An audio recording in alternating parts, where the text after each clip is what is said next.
Everyone, welcome to the channel. It's me Akriti Singh. आज के video में हम बहुत ही इंपॉर्टेंट टॉपिक पे बात करने वाले हैं, जो कि होने वाला है पूरे बीएससी नर्सिंग के 4 साल के कोर्स में आपको कितने एग्जाम्स देने हैं, कितने एक्सटर्नल एग्जाम होगा, कितना आपका इंटरनल एग्जाम होगा, किस टाइप के क्वेश्चंस आते हैं, किस तरीके से आपको कॉपी लिखनी है जिससे आपको अच्छे मार्क्स मिलेंगे, कहाँ से क्वेश्चन आते हैं, कैसे प्रिपेयर करना है, means A to Z exam के बारे में हम सारी चीजें डिस्कस करेंगे। तो फटाफट से चैनल को सब्सक्राइब करके बेल आइकन पे क्लिक कर लो, जिससे अपकमिंग वीडियोस की सारी नोटिफिकेशन आपको मिलती रहे। और हाँ, कंप्लीट एंड डिटेल इन्फॉर्मेशन के लिए वीडियो को एंड तक जरूर देखना। तो थंबनेल देख करके आपको पता चल गया होगा कि ये Q&A सेक्शन है, तो आपके माइंड में ऐसे डाउट आ रहा होगा कि भाई क्वेश्चंस कहाँ से आ रहे हैं। तो देखो, Q&A सेक्शन पार्ट 1 में ऑलरेडी डिटेल वीडियो अपलोड कर चुकी हूँ, और मैंने ऐसा कहा था कि आपको जो भी डाउट है या फिर आपके मन में अब जो भी क्वेश्चन है, आप मुझे उस वीडियो के कमेंट सेक्शन में बता दो, और या फिर आप मुझे डायरेक्टली कॉन्टेक्ट भी कर सकते हो। तो भाई, मेरे पास जो सबसे ज्यादा क्वेरीज आई थी वो था कितने एग्जाम होते हैं, कितने मार्क्स का क्वेश्चन आता है, कैसे कॉपी लिखनी होती है, ये सारी चीजें। इसके अलावा क्लिनिकल अटेंडेंस को लेकर के और सब्जेक्ट वाइज अटेंडेंस को लेकर के बच्चों के मन में डाउट था। तो अटेंडेंस के रिगार्डिंग मैं सारी डिटेल वीडियो वाली इन्फॉर्मेशन ऑलरेडी अपलोड कर दी हूँ। और फिर उसके अलावा एक बारी आप बीएससी नर्सिंग Q&A 2025 जरूर देख लेना। उसमें भी मैंने बहुत सारे पॉइंट डिस्कस किए हैं, जैसे कि यूनिफॉर्म, क्लासेस और भी कई सारे बेसिक रूल्स एंड रेगुलेशंस के रिगार्डिंग। ठीक है, तो इस वीडियो के कमेंट सेक्शन में मैं प्रीवियस 2 वीडियोस का लिंक दे दूंगी, आप वो जरूर देख लेना। ठीक है, तो अभी जैसे कि आपको पता होगा, बीएससी नर्सिंग में अगर आपने एडमिशन लिया है तो बीएससी नर्सिंग 4 साल का कोर्स होता है, और 2021 के पहले ये एनुअल कोर्स था। मतलब फर्स्ट ईयर में आपका फाइनल एक एग्जाम होता था, सेकंड ईयर में आपका फाइनल एक एग्जाम होता था, इस तरीके से। बट 2021 से ये सेमेस्टर वाइज हो चुका है। तो टोटल 4 साल के कोर्स में 8 सेमेस्टर होते हैं, टोटल 8 सेमेस्टर होते हैं। इसमें से एग्जाम्स की अगर हम बात करें तो हम फर्स्ट सेमेस्टर से लेकर के 7th सेमेस्टर तक के एग्जाम की बात करेंगे, क्योंकि 8th सेमेस्टर आपका इंटर्नशिप है। और 8th सेमेस्टर में जो आपका एग्जाम होगा वो जैसे आप फर्स्ट से 7th सेमेस्टर तक एग्जाम देते आए हो उस तरीके से नहीं होगा, अलग तरीके से होगा। तो ये सारी चीजें हम वीडियो में 1 बाय 1 सेमेस्टर वाइज डिस्कस करेंगे। ठीक है, तो जैसा कि स्टूडेंट मैंने अभी जस्ट आपको बताया कि बीएससी नर्सिंग 4 साल के कोर्स में टोटल 8 सेमेस्टर है। हमने सबसे पहले हम बात करें फर्स्ट ईयर में, second year, third year, final year. पर सेमेस्टर आप मतलब पर ईयर आपके 2 सेमेस्टर होंगे। ठीक है, पर ईयर आपके 2 सेमेस्टर होंगे। यूजुअली अगर हम सेमेस्टर्स की ड्यूरेशन की बात करें कि एक सेमेस्टर कितने महीने का होता है, तो यूजुअली 6 मंथ्स का ही होता है। लेकिन कुछ फ्यू मंथ्स, फ्यू डेज कम, या कुछ मंथ, कुछ दिन ज्यादा हो सकता है। जैसे कि मैं अपने फर्स्ट सेमेस्टर की बात बताऊं, तो जो मेरे फर्स्ट सेमेस्टर का फाइनल एग्जाम था वो 6 महीने पे नहीं 7 महीने में कंप्लीट हुआ था, 7 मंथ पे। बट उसके बाद से जो सेमेस्टर हुए, कुछ सेमेस्टर्स के एग्जाम 5 मंथ पे ही हो गए, कुछ के 5.5 मंथ पे हो गए, तो कुछ सेमेस्टर कंप्लीट 6 मंथ का था। तो वैसे 6 महीने का ही आपका एक सेमेस्टर होता है, लेकिन अगर आप 5.5 टू 6 मंथ कंसीडर करके चलो, तो आप पर सेमेस्टर जो भी अपने एग्जाम के लिए प्रिपरेशन करोगे, कभी भी ये सोच के मत करना कि चलो 6 महीने का टाइम है। आप हमेशा ये सोच के करना कि आपके पास सिर्फ 4 से 5 महीने का ही टाइम है पढ़ने के लिए, और आपको आपके सेमेस्टर का पूरा सिलेबस पढ़ना है। ठीक है, तो ड्यूरेशन की बात करें तो वैसे यूजुअली 6 मंथ, ऑफिशियली 6 मंथ होता है, लेकिन ये 5.5 मंथ से लेकर के 6 मंथ, थोड़ा बहुत 1-2 महीना एक्स्ट्रा भी हो सकता है और 1-2 महीना कम भी हो सकता है। ठीक है, तो फर्स्ट सेमेस्टर में आपका मतलब सभी सेमेस्टर में ये एग्जाम वाला पैटर्न अप्लाई होता है। आपके एक मतलब पर सेमेस्टर आपका एक फाइनल एग्जाम होगा और 3 इंटरनल एग्जाम होंगे। जैसे कि हम फर्स्ट ईयर की बात करें तो फर्स्ट ईयर में आपके 2 सेमेस्टर होंगे, that is the first semester and second semester. और इन 2 सेमेस्टर मतलब एक सेमेस्टर में 3 इंटरनल एग्जाम, मतलब कि 2 सेमेस्टर में आपके 6 इंटरनल एग्जाम। मतलब first internal, second internal, third internal, 3 internal exam होंगे। फिर आपका आएगा final first semester exam. First semester आपका ऐसे पूरा कंप्लीट होगा जब आप 3 इंटरनल और 1 एक्सटर्नल एग्जाम दे दोगे, तब आपका फर्स्ट सेमेस्टर कंप्लीटली कंप्लीट होगा। फिर उसके बाद स्टार्ट होगा आपका सेकेंड सेमेस्टर। फिर वैसे ही आप 3 इंटरनल दोगे, first internal, second internal, third internal, और फिर आएगा आपका एक एक्सटर्नल एग्जाम जो कि आपका सेकेंड सेमेस्टर फाइनल एग्जाम होगा। फिर आपका सेकेंड सेमेस्टर में फाइनल होगा, मतलब कि आपने first semester with 3 internal, second semester with 3 internal clear कर लिया। अब जाके आपका first year BSc nursing complete होगा। यही same pattern, same exam pattern second year में भी फॉलो होगा। सेकेंड ईयर में जैसे फर्स्ट और सेकेंड सेमेस्टर आपका फर्स्ट ईयर में है, इसका मतलब अब थर्ड और फोर्थ सेमेस्टर आपका सेकेंड ईयर में होगा। तो वैसे ही जब आपका थर्ड सेमेस्टर स्टार्ट होगा तो 3 इंटरनल एग्जाम होंगे, एक एक्सटर्नल एग्जाम होगा जो कि आपका बीएससी नर्सिंग थर्ड सेमेस्टर का एग्जाम होगा। फिर आपका फोर्थ सेमेस्टर स्टार्ट होगा, उसमें भी आपके 3 इंटरनल एग्जाम होंगे, एक एक्सटर्नल एग्जाम होगा। फिर आपका फाइनल जब ये एक्सटर्नल एग्जाम हो जाएगा, that is the fourth semester का एक्सटर्नल एग्जाम। तो थर्ड सेमेस्टर और फोर्थ सेमेस्टर का जब आपका सब कुछ क्लियर रहेगा, तब आपका second year BSc nursing complete हो जाएगा। फिर आपका third year BSc nursing start होगा, जिसमें आपके फिफ्थ और सिक्स्थ सेमेस्टर होंगे। तो जब आपका थर्ड ईयर स्टार्ट होगा, मतलब कि आपका जब फिफ्थ सेमेस्टर एग्जाम होगा, तो सेम पहले आपके 3 इंटरनल एग्जाम होंगे, first internal, second internal, third internal. फिर आपका एक एक्सटर्नल एग्जाम होगा, that will be on fifth semester final exam, ठीक है। फिर आपका जब सिक्स्थ सेमेस्टर वाला सेशन स्टार्ट होगा, उसमें पहले आपके 3 इंटरनल एग्जाम होंगे, first semester, second semester, third, sorry first internal, second internal, third internal and फिर एक फाइनल एक्सटर्नल एग्जाम, जो कि आपका सिक्स्थ सेमेस्टर एग्जाम होगा। जब आप सिक्स सेमेस्टर पूरा अच्छे से क्लियर कर लोगे, तब आपका थर्ड ईयर कंप्लीट हो जाएगा। फिर आता है फाइनल ईयर, जब जिससे स्ट्रेसफुल कॉलेज लाइफ होती है, जैसे कि मेरी, उसको बड़ा इंतजार होता है कि भैया फाइनल ईयर आए, ये बीएससी नर्सिंग की डिग्री कंप्लीट हो और बस छुटकारा मिले। तो फाइनल ईयर में आपके 7th और 8th सेमेस्टर होते हैं। 7th इंटरनल तो बिल्कुल सेम ही होता है, जब तक जैसे आपका पैटर्न फॉलो होता आया है। जब आपका फाइनल ईयर स्टार्ट होगा, तो आपको पहले 3 इंटरनल एग्जाम देने होंगे, जो कि आपका first internal, second internal, third internal होगा।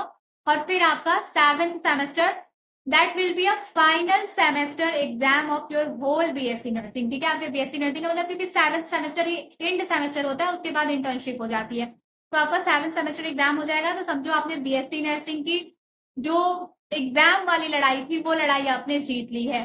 फिर उसके बाद इंटर्नशिप स्टार्ट हो जाती है। तो इंटर्नशिप में ऐसे कोई इंटरनल एग्जाम वगैरह नहीं होता है, और कोई ऐसा एक्सटर्नल एग्जाम भी नहीं होता है। पहले तो आपकी 6 महीने की क्लिनिकल ड्यूटी होती है डिपार्टमेंट वाइज, ठीक है। उसके बाद ऑथ की हो सकता है। ऑथ की मतलब भाई आपने 6 महीने ड्यूटी की है, तो उसको इवेल्युएट करने के लिए कि आपको कितने मार्क्स देने हैं इस सेमेस्टर में, कुछ ना कुछ नॉर्मल बेसिक सा प्रैक्टिकल, वाइवा, ऑथ की, जिसमें ऑथ की आप जब आओगे नर्सिंग में, तो आपको समझ आएगा कि ऑथ की क्या होता है। मतलब एक छोटा सा प्रैक्टिकल टाइप से कुछ एग्जाम हो जाता है 8th सेमेस्टर में, क्योंकि आपने 6 महीने जो क्लिनिकल ड्यूटी की है, जस्ट उसको इवेल्युएट करने के लिए। तो इस तरीके से आपका पूरा 4 साल के बीएससी नर्सिंग में सेमेस्टर वाइज एग्जाम का पैटर्न होगा। आई होप आपको यहाँ तक समझ में आया है। अब इन सारे सेमेस्टर्स के लिए आपको पढ़ना कैसे है, वो डिस्कस करते हैं। तो एग्जाम चाहे इंटरनल हो या फिर एक्सटर्नल हो, टेंशन तो भाई दोनों में होती है, क्योंकि आप बिलीव नहीं करोगे, BSc nursing first internal exam की बात कर रही हूँ, जब मेरा फर्स्ट इंटरनल एग्जाम था, तो पता नहीं क्यों, वैसे मैं यूजुअली एग्जाम को लेकर के डरती नहीं हूँ, बट उस टाइम पे मेरे मन में मतलब मेरे मन में नहीं, जितने भी हम स्टूडेंट हॉस्टल में थे, फर्स्ट सेमेस्टर तक मैं हॉस्टल में ही थी, जितने भी हम स्टूडेंट हॉस्टल में थे, हम पूरी रात पढ़ते थे भाई, पूरी रात, मतलब इंटरनल एग्जाम के लिए हम पूरी रात पढ़ते थे।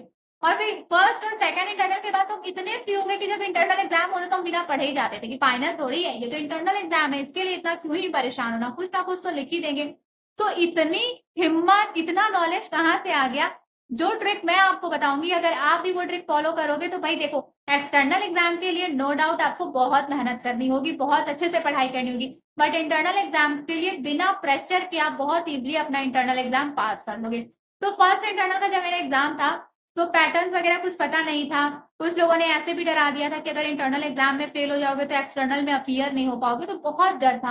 और ऐसा भी था कि लाइक अभी अभी नीट को हमेशा के लिए, मतलब ऑफकोर्स नीट में सिलेक्शन नहीं हुआ, इसीलिए बीएससी नर्सिंग में एडमिशन लिया था मैंने। तो ऐसा था कि अभी अभी नीट में सिलेक्शन नहीं हुआ, प्रिपरेशन के बाद भी ये वाला टैग अभी लगा ही हुआ है, और अभी जब बीएससी नर्सिंग में एडमिशन लिया है, और फर्स्ट इंटरनल में भी अगर बैक लग जाएगा, तो घर पे क्या ही आंसर करूंगी। तो इस वजह से मे भी प्रेशर बहुत ज्यादा था। बट फर्स्ट इंटरनल देने के बाद रियलाइज हो गया कि भाई अगर थोड़ा सा दिमाग लगा के और अच्छी स्ट्रैटेजी के साथ पढ़ाई कर ली जाए ना, तो ये बीएससी नर्सिंग कोर्स इतना भी टफ नहीं है जितना लोग इसको बताते हैं। तो फर्स्ट इंटरनल में देखो, इंटरनल एग्जाम या एक्सटर्नल एग्जाम, दोनों में आपके प्रैक्टिकल्स भी होंगे, वाइवा भी होगा, थ्योरी भी होगा, ठीक है। तो इंटरनल एग्जाम में क्या होता है कि देखो, स्कूल में अब तक आपका ऐसा होता आया है कि पहले प्रैक्टिकल्स हो जाते हैं, फिर थ्योरी होता है। बट नर्सिंग में ऐसा नहीं होता। नर्सिंग में पहले थ्योरी एग्जाम हो जाता है, उसके बाद प्रैक्टिकल और वाइवा होता है। ठीक है, तो सभी सब्जेक्ट्स के प्रैक्टिकल या वाइवा नहीं होते हैं। जो नर्सिंग के क्लिनिकल सब्जेक्ट होते हैं सिर्फ उसके ही प्रैक्टिकल्स और वाइवा होते हैं, और थियरी एग्जाम तो सारे सब्जेक्ट का होता है। जैसे कि एनाटॉमी फिजियोलॉजी को लेकर के आपके फर्स्ट सेमेस्टर के अगर हम सब्जेक्ट की बात करें, जो कि मैं डिटेल वीडियो ऑलरेडी अपलोड कर चुकी हूँ, तो देखो, एक जो सबसे बड़ा मिथ कह लो या कंफ्यूजन कह लो, वो बच्चों को ये है, जैसे कि फर्स्ट सेमेस्टर में जो आपके सब्जेक्ट होते हैं that is anatomy physiology, foundation of nursing, sociology, psychology and English. तो एनाटॉमी फिजियोलॉजी को देख करके नर्सिंग स्टूडेंट को ऐसा लगता है कि जिस तरीके से एमबीबीएस बीएमएस में डायसेक्शन होता है, एनाटॉमी फिजियोलॉजी का बहुत ही प्रैक्टिकल होता है, वाइवा होता है, उसी तरीके से नर्सिंग में भी होता होगा। तो नहीं, बीएससी नर्सिंग में anatomy physiology is just for knowledge. You don't have to practice any procedure, any like anything related to dissection and all, you don't have to perform all these things in nursing। ठीक है, तो nursing में cadaver, ठीक है, cadaver oath, dissection, ये सब चीजें नहीं होती हैं। एनाटॉमी फिजियोलॉजी नॉर्मल सब्जेक्ट है जिसकी थियोरी आपको पढ़नी है, उसका एग्जाम होगा, उसका कोई वाइवा नहीं होता।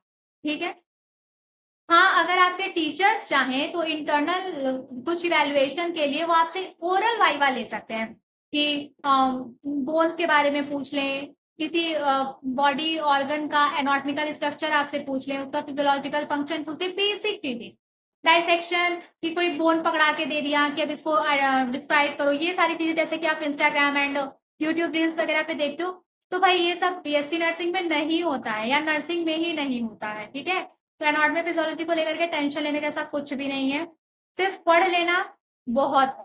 ठीक है, बाकी foundation of nursing first year में आपका क्लिनिकल सब्जेक्ट है, जिसमें आपको bed making, oral care, hair care, nail care, ठीक है, पोजिशनिंग, ये सब आपके प्रैक्टिकल प्रोसीजर्स होते हैं। ये आपको टीचर्स बताते भी हैं, और इन्हीं सारी चीजों का जितने मतलब कि जो जो चीजें आपको बताई जाएंगी, वाइटल साइन, ठीक है, फर्स्ट एड, ये सब जो प्रोसीजर्स आपको बताए जाएंगे प्रैक्टिकल और वाइवा में, वही प्रैक्टिकल में वही सारी चीजें आपसे करवाई जाएंगी, और वाइवा में आपके सिलेबस में जो टॉपिक्स दिए हुए हैं उसी के रिगार्डिंग बेसिक क्वेश्चन पूछे जाते हैं। बहुत टफ वाइवा या प्रैक्टिकल नहीं होता है।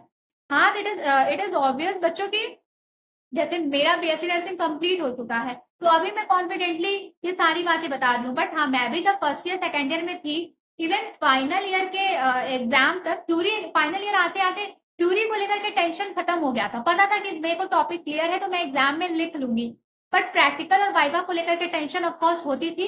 बट मैं आपको अपने एक्सपीरियंस से बता रही हूँ कि बहुत ज्यादा टेंशन लेने की कोई जरूरत नहीं है, क्योंकि स्ट्रेस लेकर के कुछ नहीं मिलेगा। ठीक है, स्ट्रेस लेकर सिर्फ और सिर्फ स्ट्रेस मिलेगा, आपके प्रॉब्लम का सॉल्यूशन नहीं मिलेगा। अगर पढ़ाई को लेकर के स्ट्रेस में हो, प्रॉब्लम है, टेंशन है कि कैसे होगा, तो इसका सिर्फ एक ही सॉल्यूशन है, पढ़ाई करें। पढ़ाई कर लो, टॉपिक क्लियर कर लो, प्रोसीजर सीख लो, दैट्स ऑल। इसके अलावा कोई और सेकंड ऑप्शन नहीं। तो फर्स्ट ईयर में या फिर किसी भी सेमेस्टर के एग्जाम में, चाहे बात इंटरनल की हो चाहे एक्सटर्नल की हो, तो जब आपकी वाइवा और प्रैक्टिकल की बात करें, तो आपका जो सब्जेक्ट का बेसिक नर्सिंग प्रोसीजर है, ध्यान देना, सब्जेक्ट वाइज कुछ नर्सिंग प्रोसीजर्स होते हैं।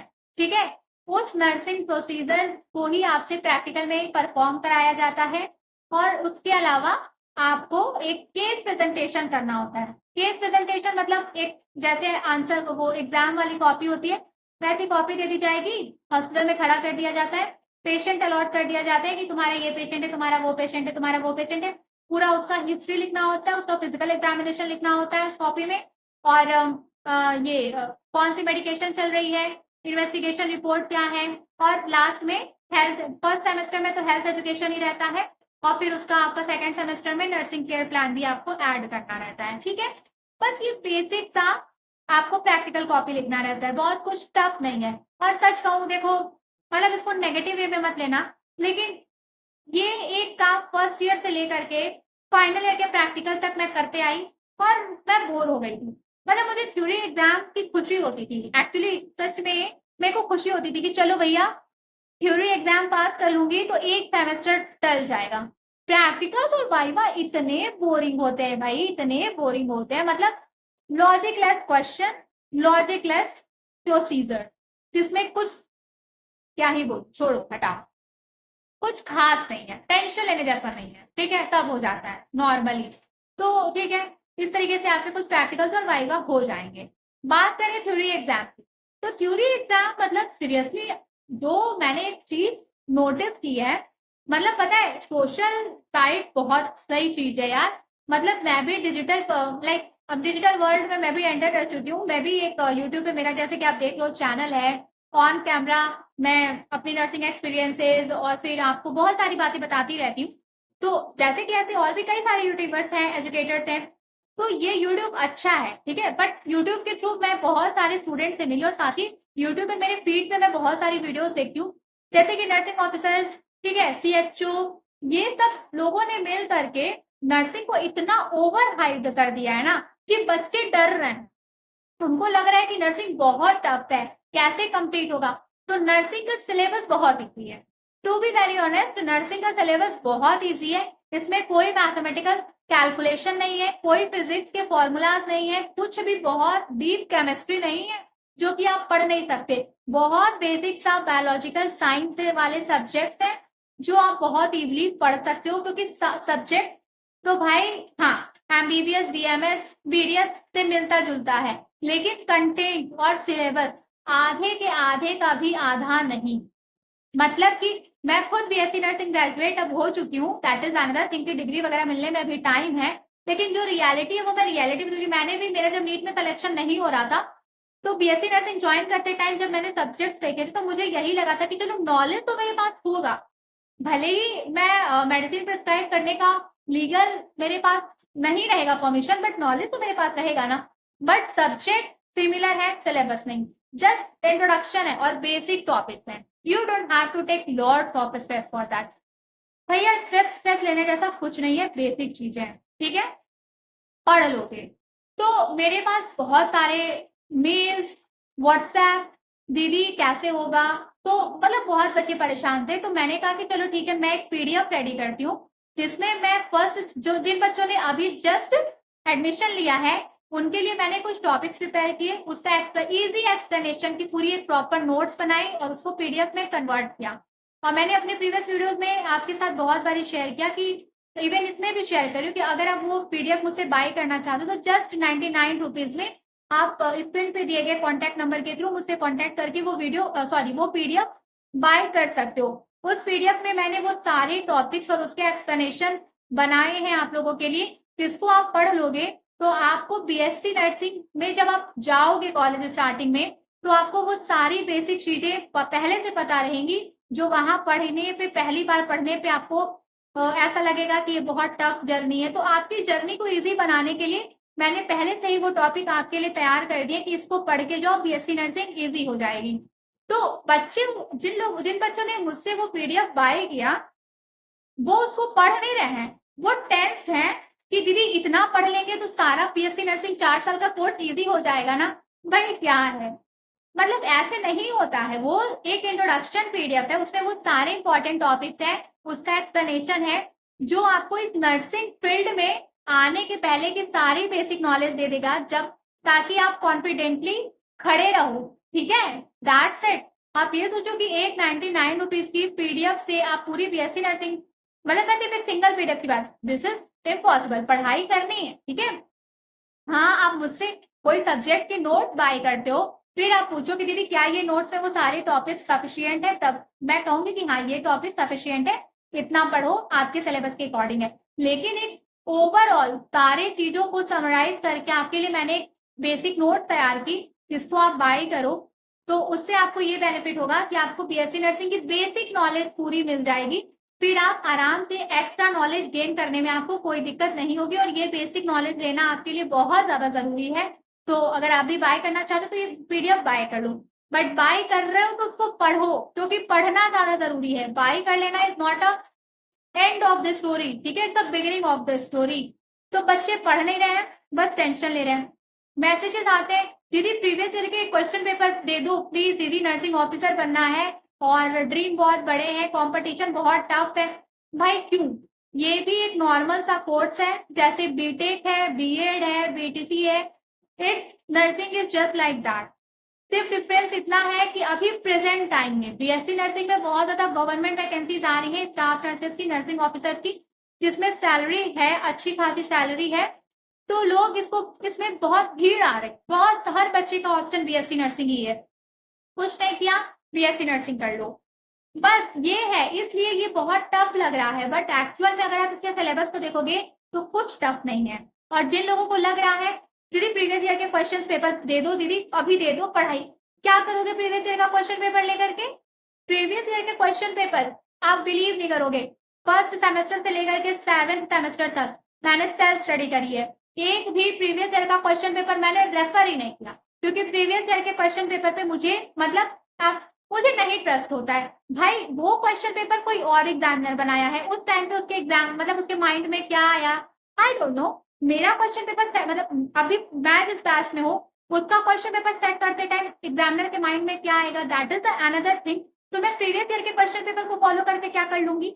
अभी मैं प्रीवियस ईयर क्वेश्चन पेपर के अगेंस्ट बोल रही हूँ, तो शायद कुछ लोग मेरी वीडियो पर नेगेटिव कमेंट करेंगे, बट आपको भी कहीं ना कहीं पता है प्रीवियस ईयर से क्वेश्चन पेपर से मिलता जुलता ही क्वेश्चन पेपर इस बार आएगा, इसकी कोई गारंटी नहीं है।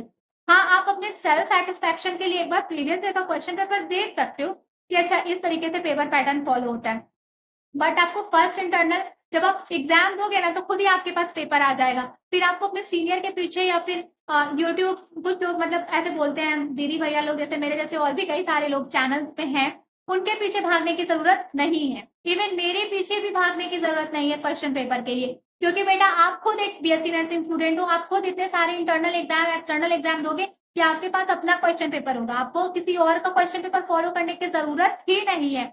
अगर आपको फॉलो करना है तो सिर्फ आपको गाइडेंस फॉलो करना है, जो स्ट्रैटेजी बता रही हूँ जब उस स्ट्रैटेजी को फॉलो करना है, बाकी मुझे कॉपी मत कर।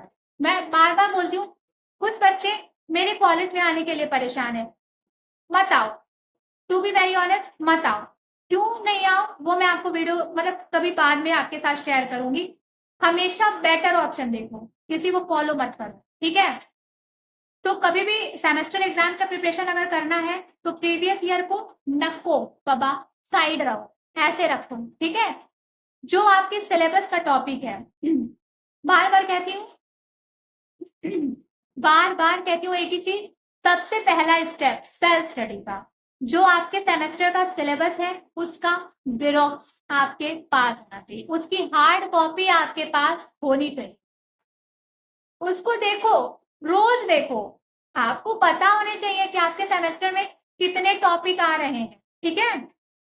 कौन कौन सा टॉपिक है, उसके अंदर सब टॉपिक कितने हैं, उस टॉपिक का मतलब क्या है, उस टॉपिक का मतलब और उसके सब टॉपिक को देख के आपके 10-12 टॉपिक तैयार हो जाए, अगर सचमुच दिमाग लगा के पढ़ोगे तब। मैं ऐसे ही पढ़ती थी और मेरे ऐसे ही सारे सेमेस्टर पास हुए हैं बिना बैक लगे, एक भी सब्जेक्ट में मेरा बैक नहीं लगा। सेल्फ स्टडी से, सेल्फ स्टडी, खुद ही पढ़ाई करा, खुद ही नोट्स बनाए, कोई स्टैंडर्ड बुक फॉलो नहीं किया, खुद ही पढ़ा, और मैं जो बता रही हूँ तुम भी कर सकते। तो सिलेबस रखो, ठीक है? एक अपनी पर्सनल नोटबुक आपके पास होनी चाहिए, पर्सनल नोटबुक। आपके कॉलेज में 20 नोटबुक बनवा रहे हैं, 25 नोटबुक बनवा रहे हैं, डजंट मैटर, 20 बनवा रहे हैं 20 बनाओ और उसको भूल जाओ। कॉलेज की नोटबुक कॉलेज में ही यूज करो, घर लाने की घर पे उसे दोस्ती निभाने की जरूरत नहीं है। घर पे आपका एक सच्चा दोस्त होना चाहिए, वो है आपकी अपनी पर्सनल। इतनी मोटी रजिस्टर कॉपी आती है ना, लाइक इतनी इसकी बड़ी A4 शीट वाली, इतनी मोटी, सिर्फ एक कॉपी, हर सेमेस्टर में एक कॉपी आपके पास अपनी पर्सनल होनी चाहिए। जैसे कि फर्स्ट सेमेस्टर में चीजों को हैंडल करने में आपको थोड़ी मुश्किल होगी, तो आप 2 से 3 कॉपी अपनी पर्सनल बना सकते हो, बाकी के आगे वाले सेमेस्टर में एक कॉपी इनफ होगा। आज बैठे हो, मान लो आज एनाटॉमी पढ़ने बैठे हो, ठीक है? एनाटॉमी सिलेबस रखो, एक साइड सिलेबस रखो, यहाँ कॉपी, यहाँ अच्छे से बैठो, फोन है, एंड्रॉइड फोन है, इंटरनेट है फोन में, उसका सही यूज करो, गलत यूज करने की कोई जरूरत नहीं है, सही यूज करो। मैं बता रही हूँ नर्सिंग में टॉप करो, जितना बेटा सिलेबस में टॉपिक दिया है ना उसका कंटेंट चैट जीपीटी पे, गूगल पे, इवन मेरे पास भी कुछ नोट्स हैं, बट मैं ये नहीं बोलूंगी कि आप मेरे से नोट्स बाय करो, अगर आप चाहो तो आप बाय कर सकते हो, वरना अगर आप नहीं बाय कर सकते तो आप खुद से भी नोट्स बना सकते हो। अगर आपके पास कभी टाइम का इशू है, नोट्स नहीं बना पा रहे हो या समझ नहीं आ रहा है, तब आप उससे नोट्स बाय कर सकते हो, लेकिन आप नोट्स खुद भी बना सकते हो। ठीक है, चैट जीपीटी है, अपना टॉपिक देखो, उस टॉपिक को चैट जीपीटी पे कमांड दो। बस आपको कमांड देने आना चाहिए कि आपको क्या सर्च करना है, वो जो डिस्क्रिप्शन आया है उसमें से क्या पढ़ना है, उसमें से क्या इंपॉर्टेंट है। बस आपको नोट्स बनाना आना चाहिए, कैसे टॉपिक लिखना है, क्या लिखना है। अगर आप ये एक बार सीख गए ना, ट्रस्ट मी, आपके लिए बीएससी नर्सिंग का सिलेबस पढ़ने से ज्यादा इजी कुछ हो ही नहीं। तो एक सिंपल सा फंडा है, सिलेबस का प्रिंट आउट आपके पास होना चाहिए, आपकी अपनी एक पर्सनल कॉपी होनी चाहिए। पर डे टॉपिक पढ़ो, और एक टॉपिक नहीं, एक 2 से 3 दिन में एक यूनिट खत्म करो पढ़ के, समझे। एक यूनिट में आपके यही कुछ 5 से 7 टॉपिक होते हैं, उसको कंप्लीटली कंप्लीट करो। एक यूनिट खत्म, दूसरी यूनिट स्टार्ट करो। इससे पूरे सेमेस्टर इस तरीके से पढ़ोगे ना, तो जब आपका एक्सटर्नल एग्जाम आएगा तो आपको लाइब्रेरी से बुक इशू कराने के लिए नहीं दौड़ना पड़ेगा। टीचर्स ने नोट्स में क्या लिखवाया है, अरे यार ये तो कुछ समझ ही नहीं आ रहा है, उस टाइम जल्दी जल्दी में लिख लिया था, ये सब प्रॉब्लम्स नहीं आएंगी आपके पास। आपके पास आपकी खुद की बनाई हुई, आपके सिलेबस के अकॉर्डिंग, आपके टीचर्स ने जो पढ़ाया है उस टॉपिक को ध्यान में रखते हुए आपने जो अपनी पर्सनल नोट्स बनाई है ना, उसको पढ़ पढ़ के बनाना। बस ये नहीं कि स्क्रीन पे अच्छा चैट जीपीटी पे सर्च कर लिया चलो छापते हैं, नो नो भैया, कॉपी नहीं करना है, कॉन्सेप्ट समझना है और वही नोट में लिखना है जो तुम समझ रहे हो अपने लैंग्वेज में। अगर इस तरीके से नोट्स बनाओगे तो एग्जाम टाइम में जब उसकी पेजेस को टर्न करोगे ना, तो यू विल बी लाइक यार मेरे तो सब कुछ तैयार है, बस रिवीजन ही तो करना है। रिवीजन करो, जाकर के सेमेस्टर एग्जाम देख के आओ, इंटरनल एग्जाम दे करके आओ, कोई टेंशन वाली ही बात नहीं होगी। तुम देखना, तुम्हें फेल होने से डर लगेगा ही नहीं, तुम श्योर रहोगे कि हाँ, क्योंकि टीचर का कॉपी चेक करने का थोड़ा अलग अलग तरीका होता है ना। कुछ टीचर दिल खोल के मार्क्स देते हैं और कुछ टीचर दोनों हाथ से आपके मार्क्स पकड़ लेते हैं और थोड़े थोड़े मार्क्स देते हैं। तो भाई ये तो टीचर पे डिपेंड करता है, लेकिन आप खुद पे इतने कॉन्फिडेंट रहोगे कि भैया मैं फेल तो नहीं हो सकती या मैं फेल तो नहीं हो सकता। हाँ, मार्क्स थोड़े कम आ सकते हैं लेकिन फेल नहीं हो सकते। तो self study is the best way to clear your internal exam, external exam and whatever type of practical viva in BSc nursing. Self study is enough to clear all the obstacles, all the exams in BSc nursing. ठीक है, BSc nursing के लिए self study से एक अच्छी strategy follow करके पढ़ाई करना आपके लिए इनफ होगा। तो जो लोग ये पूछते हैं कि कौन सा प्रीवियस ईयर का क्वेश्चन पेपर ले, कौन से यूट्यूब चैनल को फॉलो करें जिससे सेमेस्टर एग्जाम की तैयारी हो जाए, सेल्फ स्टडी कर, कोई पेड सब्सक्रिप्शन वाला वीडियो देखने की जरूरत नहीं है। मैं अपने चैनल पे बहुत सारे फ्री लेक्चर्स अपलोड करती हूँ, वो तो कोई देखता ही नहीं, मतलब लेक्चर में इंटरेस्ट ही नहीं है। बस अच्छा ये वाला बैच परचेस कर लेते हैं, ओ वो कर लेते हैं, ऐसे कर लेते हैं, बस चीजों को ग्लैमरस बनाने में बच्चे लगे हुए, आई डोंट नो व्हाई। तो बस आपको सेल्फ स्टडी करना है, चैट जीपीटी, गूगल पे कंटेंट सर्च करो, नोट्स बनाओ। पॉसिबल है अगर तो फर्स्ट सेमेस्टर में फाउंडेशन ऑफ नर्सिंग की आप बुक ले सकते हो। अदरवाइज आप अपने कॉलेज में इतना पैसा पे करते हो यार, वहां से बुक इशू कराओ, नोट बनाओ, बुक रिटर्न करो। बहुत ज्यादा बुक खरीदने की जरूरत नहीं है। बुक खरीदनी होती है तो थर्ड ईयर के 6th सेमेस्टर में, 5th सेमेस्टर, 7th सेमेस्टर में बुक्स वगैरह की थोड़ी जरूरत पड़ती है। स्टार्टिंग में बुक की कोई जरूरत नहीं है, और जब कौन सी बुक कब लेनी है वो मैं आपको अपकमिंग डेज में बताती चलूंगी, आप उसके लिए अभी परेशान मत हो। अभी के लिए फर्स्ट सेमेस्टर में अगर जा रहे हो तो फाउंडेशन ऑफ नर्सिंग की बेसिक बुक आप ले लेना। मैं एक लिंक आपको डिस्क्रिप्शन में प्रोवाइड कर दूंगी, आप उस लिंक के थ्रू भी ले सकते हो। ठीक है, वही वाली बुक ले लेना, इजी भी है, इजी टू अंडरस्टैंड भी है, और उसका प्राइस भी काफी कम ही है। ठीक है, तो वही वाली बुक ले लेना, उतना काफी होगा आपके लिए। इसके अलावा कुछ क्वेश्चंस होते हैं जैसे कि सेमेस्टर के बाद छुट्टी मिलती है क्या, तो देखो सेमेस्टर के बाद छुट्टी मिलेगी कि नहीं ये आपकी यूनिवर्सिटी, आपके कॉलेज पर डिपेंड करता है, बट एग्जाम के पहले आपको कुछ दिन का प्रिपरेशन लीव मिलता है, ये कंफर्म। ठीक है, प्रिपरेशन लीव मिलता है।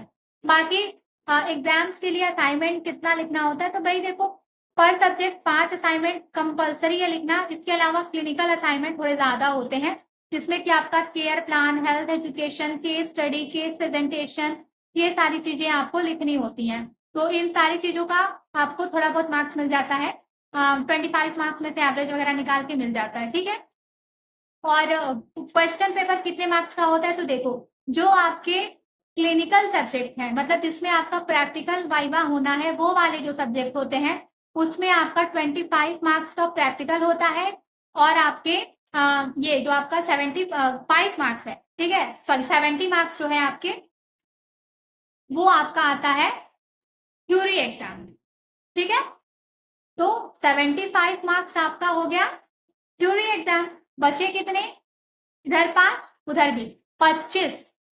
70 मार्क्स का जहां तक मुझे याद आ रहा है, ऐसा कोई पेपर नहीं होता है बच्चों 75 मार्क्स का, क्योंकि देखो कभी कभी क्या होता है ना कि जो इंटरनल मार्क्स होते हैं जनरली वो 25 नंबर के ही होते हैं, बट कभी कभी बहुत रेयरली जनरलाइजेशन के लिए 75 मार्क्स के थ्योरी एग्जाम की जगह 70 मार्क्स, बट बहुत रेयरली। तो जो रेयरली वाली चीजें हम उसको एकदम साइड कर देते हैं। एक्चुअल चीजों पे बात करें हम, तो आपका जो थ्योरी एग्जाम होगा वो आपका वो सब्जेक्ट, ध्यान देना, वो सब्जेक्ट जो आपका क्लिनिकल सब्जेक्ट है जिसमें आपका प्रैक्टिकल भी होना है, उसमें आपका 75 मार्क्स, ठीक है, 75 मार्क्स का आपका थ्योरी का एग्जाम होगा और 25 मार्क्स में आपका इंटरनल मार्क्स, आपके प्रैक्टिकल के मार्क्स, आपका वाइवा का मार्क्स, आपके असाइनमेंट का मार्क्स सब इंक्लूडेड होके वो 25 नंबर का आपका अलग प्रैक्टिकल वाइवा का इंटरनल मार्क्स रहेगा, ठीक है। तो 75 नंबर की थ्योरी और 25 मार्क्स का आपका प्रैक्टिकल। बट वो सब्जेक्ट जो क्लिनिकल सब्जेक्ट नहीं है, जैसे कि आपका एनाटॉमी फिजियोलॉजी और सोशियोलॉजी साइकोलॉजी, इसमें आपकी कोई ड्यूटी नहीं लगेगी, इसमें कोई आपका प्रैक्टिकल नहीं होगा, ये आपके थ्योरेटिकल सब्जेक्ट है। नर्सिंग में भाई मैं एमबीबीएस बीएमएस की बात नहीं करी, मैं नर्सिंग की बात कर रही हूँ, ये आपके थ्योरेटिकल सब्जेक्ट्स है। तो इसमें जस्ट आपका 100 मार्क्स का एग्जाम होगा, ठीक है। तो एनाटॉमी फिजियोलॉजी का तो सेक्शन ए सेक्शन बी करके एक में भी एग्जाम हो सकता है और अलग अलग भी पेपर हो सकता है। लेट्स सी कि वैसे आपको सारी नोटिस मिल जाएगी आपके सेमेस्टर एग्जाम के पहले। तो बस इतना याद रखो कि जो आपका प्रैक्टिकल वाला सब्जेक्ट है जिसमें आपका प्रैक्टिकल भी होगा, उसमें आपका 25 मार्क्स आपके प्रैक्टिकल और इंटरनल मार्क्स पर डिपेंड करेगा और 75 मार्क्स में आपका सिर्फ थ्योरी होगा जो आप एग्जाम कॉपी लिखोगे, ठीक है। और जो आपका सिर्फ थ्योरेटिकल सब्जेक्ट है जिसमें कोई प्रैक्टिकल नहीं होना है, वो टोटल आपका 100 मार्क्स का होगा, ठीक। इसके अलावा कैसे आंसर लिखें? तो देखो कहानी मत लिखो, ठीक है, पॉइंट वाइज लिखो, चीजों को फ्लो चार्ट में लिखो। मान लो अगर आपको कोई टॉपिक देना है, ठीक है, मान लो एक क्वेश्चन आया कि डिफाइन कॉन्सेप्ट, तो नहीं, define first approaches of a first adder या फिर define approaches of a first adder. तो अब आप स्टोरी लिखोगे कि a first adder should be काम, है, काम इन क्रिटिकल सिचुएशन और शी और he must have a sharpen mind. तो ये सारी चीजें आप कहानी में लिखोगे तो उतना अच्छा इम्पैक्ट नहीं पड़ेगा, लेकिन आप अगर फ्लो चार्ट बना करके एक फर्स्ट एडर की सारी क्वालिटी को, उसको किस तरीके से क्रिटिकल सिचुएशन में अप्रोचेस लेने हैं, वो सब अगर आप फ्लो चार्ट में डिफाइन करोगे तो एग्जामिनर जैसे आपको आंसर देखेगा उसको पता चल जाएगा कि कौन कौन से आपने पॉइंट मेंशन किए हैं और वो पॉइंट्स में आप क्या लिखना चाह रहे हो। अगर वो पॉइंट सही है तो एग्जामिनर उसके अंदर का कहानी नहीं पढ़ेगा, अगर आपने मेन हेडिंग सही लिखी है तो वो आपको मार्क्स दे देगा, ठीक है। और हमेशा जब भी कोई आंसर लिखना तो उसकी एक मेन हेडिंग बनाना और उसके कई सारे सब हेडिंग्स बनाना और उसको एक्सप्लेन करते चलना, इस तरीके से बहुत अच्छा कॉपी लिखते हो। और हमेशा 2 पेन का यूज करना, ब्लैक पेन और ब्लू पेन, इसके अलावा कोई कलर पेन मत यूज करना और डायग्राम वगैरह ड्रॉ करने के लिए पेंसिल का यूज करना और उसमें पेंसिल से ड्रॉ करना और उसमें जो लेबलिंग होती है कि हाँ ये चीज ये है, ये उसको पेन से लिखना, ठीक है। तो ये कुछ टिप्स एंड ट्रिक्स थे जो मैंने आपको सेमेस्टर और इंटरनल एग्जाम या फिर कह लो बीएससी नर्सिंग के एग्जाम के लिए जो बातें मैंने आपको बताई है, आई होप आपको समझ में आया है। इसके बाद भी अगर आपको कोई डाउट है तो इस वीडियो के कमेंट सेक्शन में मुझे जरूर बताना। जो भी मुझे टॉपिक ऐसा लगेगा जिसपे मुझे डिटेल वीडियो अपलोड करनी चाहिए, मैं उस पर डिटेल वीडियो अपलोड कर दूंगी, ठीक है। तो और हाँ, एक इंस्ट्रक्शन, पूरे बीएससी नर्सिंग के कोर्स में स्ट्रेस मत लेना प्लीज। इतना भी टफ नहीं है कि तुम टेंशन में आ जाओ, स्ट्रेस ले लो, डिप्रेशन में चले जाओ, कुछ नहीं मिलता।